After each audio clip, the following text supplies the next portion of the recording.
Le rendez-vous du 19h pour l'actualité et les informations. Mesdames et messieurs, bonsoir. Grand Popo, le PNUD, avec l'appui du ministre Oroni Agbenoshi, fait don de 4 barques motorisées aux écoliers et écolières des villages lagunaires de Grand Popo. Les détails dans cette édition. Lancement officiel des préparatifs du Hajj 2023 à Cotonou par le ministre des Affaires étrangères et de la coopération. Les responsables des sociétés agréées pour la fourniture des services d'assistance aux pèlerins sont désormais connus. Les détails à venir. Stop et fin de la 15e conférence des chefs d'État membres de l'organisation. Le président Biya a conclu la cérémonie en transmettant son mandat à son homologue centrafricain Faustin Archange Touadéra pour 1 an. Ainsi se dresse le sommaire, mesdames et messieurs, le développement dans quelques instants.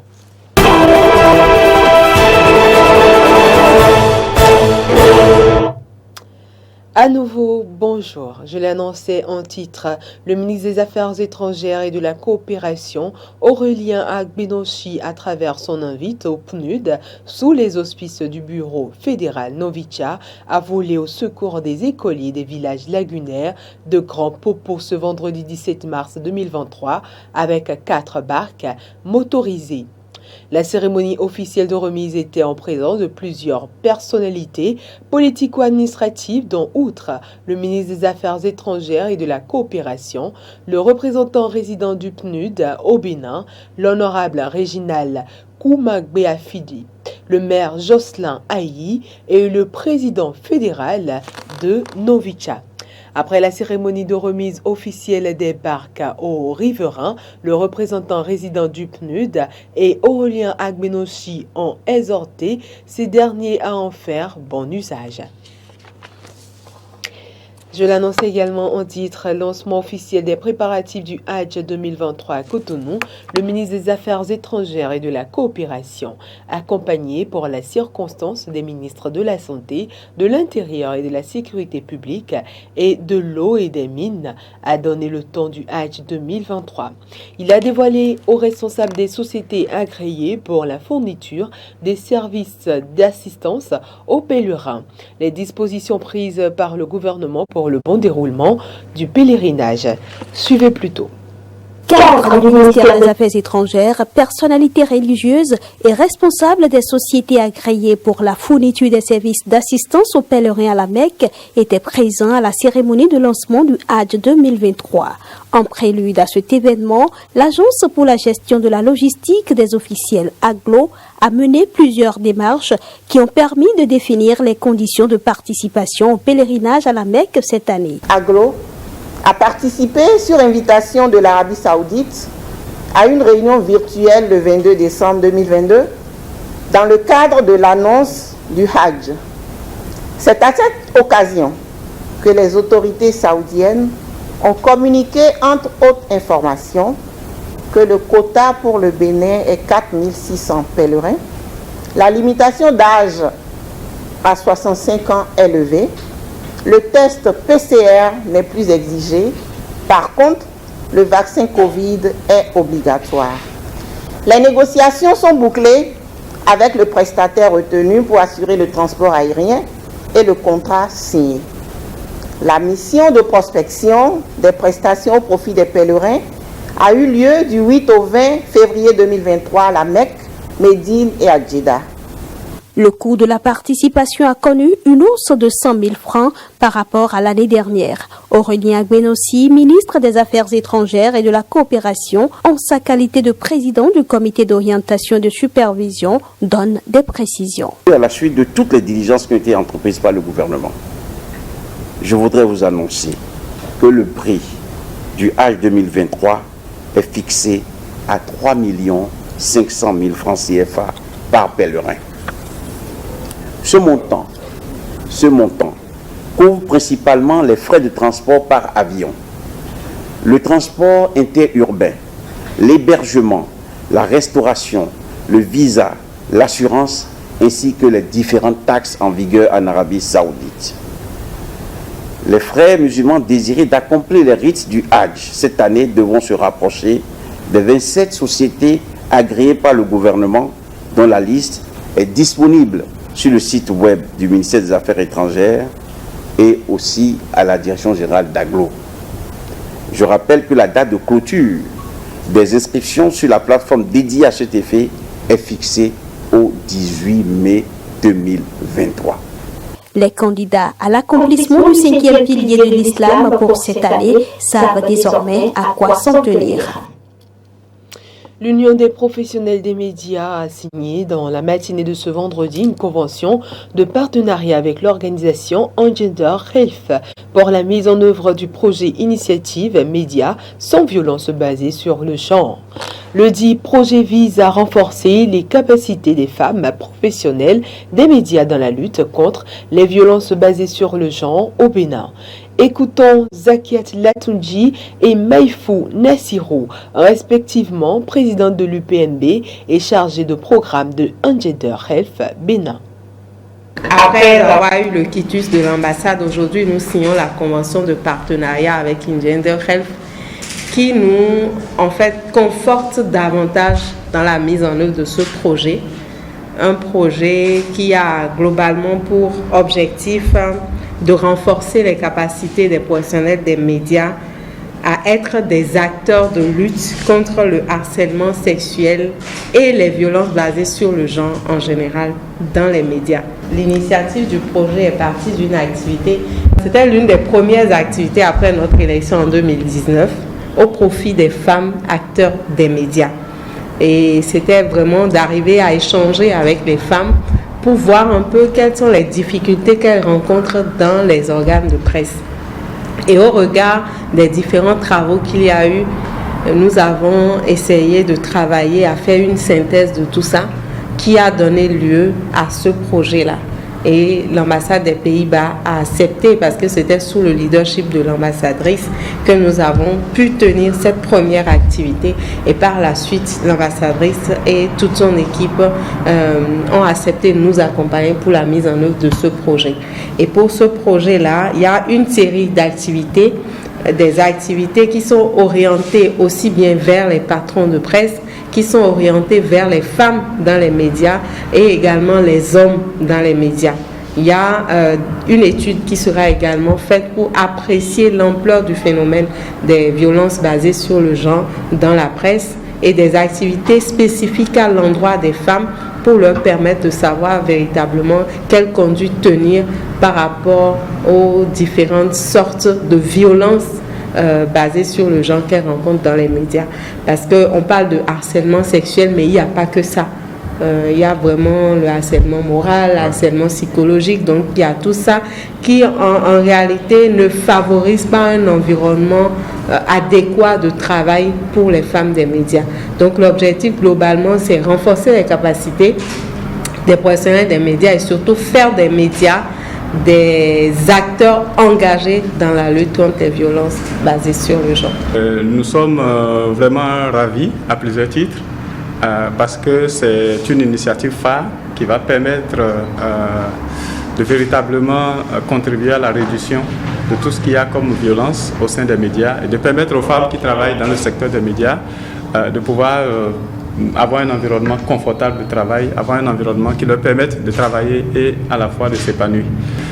C'est le lieu de vous renouveler que nous sommes disponibles, entièrement disponibles, moi et toute mon équipe, à vous fournir tout le nécessaire pour faciliter la mise en œuvre et pour garantir le succès de ce projet. Bonne nouvelle, les populations des villages béninois traversés par le pipeline vont bientôt bénéficier d'un accompagnement intégré au projet d'exportation du pétrole. En effet, la société WAPCO Bénin qui implémente le pipeline vient d'y associer le PDCI, projet de développement communautaire intégré. Le dit projet va permettre la construction des fontaines d'eau solaire et la plantation des manguiers le long du pipeline. Le PDCI a été lancé jeudi à Gogounou en présence des autorités politico-administratives, des responsables du WAPCO Bénin, mais aussi en présence des bénéficiaires. Ceci est un public reportage signé Frédéric Espoir Mobou. Alors que le pipeline, depuis plusieurs semaines, traverse villages et communes pour bientôt livrer les premières gouttes du pétrole nigérien au terminal de Semenkoji, les acteurs de sa mise en place continuent de réfléchir à faciliter la vie aux populations désormais riveraines de ces tuyaux. C'est dans ce cadre que s'inscrit le projet de développement communautaire intégré PDCI, un projet qui est lancé ce jeudi dans la commune de Gogounou. 2022年8月，WAPCO 贝宁立足我们的工程实际和管道沿线的民生需求，在葛古努和康地地区起定了 ICDP 项目。在 WAPCO 贝宁的20公里管道永久征地范围内，种植维护优质芒果树，并建设了太阳能水井，综合实现了植被恢复、路由管理、管道保护运营的目标，践行了惠及沿线民众的承诺。 Donc voilà le projet qui va consister à la plantation des arbres sur 20 km le long du tracé du pipeline. Il est important de notifier que c'est une phase test. 下一步，我们项目将更多的开展诸如太阳能发电、水井等投资经济、见效迅速、社会反响良好的项目，进一步拉近企业和当地村民的距离，带动当地经济的发展。 在管道沿线打造和谐平安的管道社区，在政府的大力支持下，共建能源和友谊金桥。Donc le projet également implique la construction, il y aura la construction d'autres infrastructures. Le manager du département Hygiène, Santé, Sécurité, Environnement de la société WAPCO Bénin appelle les populations à adhérer à l'initiative. 那今天是植树项目和打水井的项目，我们就像中国人民和贝宁人民呢，就像一家人一样，我们是兄弟姐妹。Donc le peuple chinois et le peuple du Bénin sont tous un peuple frère. Donc nous sommes venus pour le lancement faire la plantation des arbres et le lancement de l'utilisation du forage d'eau. 接下来呢，我们黎贝管道呢还有许多的建设任务，希望得到大家的更多支持。Nous espérons que la population locale va supporter, va nous accompagner dans le processus du projet. Une initiative qui trouve tout son sens dans le contexte que traversent actuellement les populations dans plusieurs communes du Bénin, selon le maire de Gogounou. Car il intervient au moment où la demande en eau potable est pressante d'une part et d'autre part à un moment où la question de la lutte contre la désertification et l'avancée du désert dans la commune est au cœur des préoccupations des autorités communales. Le conseiller économique et social de l'ambassadeur de Chine près le Bénin, pour sa part, va insister sur l'orientation définie par la Chine sur la lutte contre le dérèglement climatique. Le 20e congrès du Parti communiste chinois qui a eu lieu au mois d'octobre 2022, qui a mis en exergue l'importance de la modernité chinoise, cherche l'harmonie entre l'être humain et la nature. Dans ce contexte, je pense que le projet PDCI aujourd'hui revêt un sens particulier où il correspond aux orientations définies par les autorités chinoises en matière de lutte contre le dérèglement climatique, mais aussi à travers, par l'intermédiaire des actions concrètes à l'étranger dans le cadre de l'initiative La ceinture et la route. Il s'inscrit d'ailleurs dans l'objectif du gouvernement béninois de mettre en œuvre le PAG tout en prenant en compte les exigences environnementales. Malgré toutes ces garanties, le directeur général de l'Agence béninoise de l'environnement se dit veillant au grain. L'ABE est là, garant du respect des préoccupations environnementales et sociales et veillera au respect du contenu du plan de gestion environnementale et sociale pendant toute la durée et tout le long du projet. Le maire de Gogounou a profité de l'occasion pour demander à sa population de bien prendre soin de ce joyau et des plants de mangue à venir pour leur propre bien-être. Une population fort enthousiasmée de la réalisation. Hors de nos frontières à présent, CEMAC, le centrafricain Touadéra succède au Camerounais Biya. Arthur Rwando nous en dit plus. Au Cameroun, les dirigeants des 6 États membres de la Communauté économique des États de l'Afrique centrale CEMAC ont participé à la 15e conférence des chefs d'État membres de l'organisation à l'issue d'un sommet qui s'est conclu sans avancée majeure. Le président Biya a conclu la cérémonie en transmettant son mandat à son homologue centrafricain Touadéra pour 1 an. Faustin Akanj Touadéra, faut-il le rappeler, est titulaire de 2 doctorats en mathématiques obtenus en 1986 à l'université de Lille et en 2004 à l'université de Yaoundé. En 1987, il devient professeur assistant de mathématiques à l'université de Bangui et il est vice-doyen de la faculté des sciences de l'université de 1989 à 1992. Il rejoint le comité inter-État pour la standardisation des programmes de mathématiques dans les pays de langue française et l'océan Indien en 1999, servant en tant que président du comité de 2001 à 2003. Et puis la Cour pénale internationale a fait du président Vladimir Poutine un homme recherché. On retrouve toujours Arthur Rwando pour le commentaire. Le tribunal l'accuse d'être responsable de crimes de guerre et a axé ses demandes sur la déportation illégale d'enfants d'Ukraine vers la Russie. Il affirme que les crimes ont été commis en Ukraine à partir du 24 février 2022, date à laquelle la Russie a lancé son invasion à grande échelle.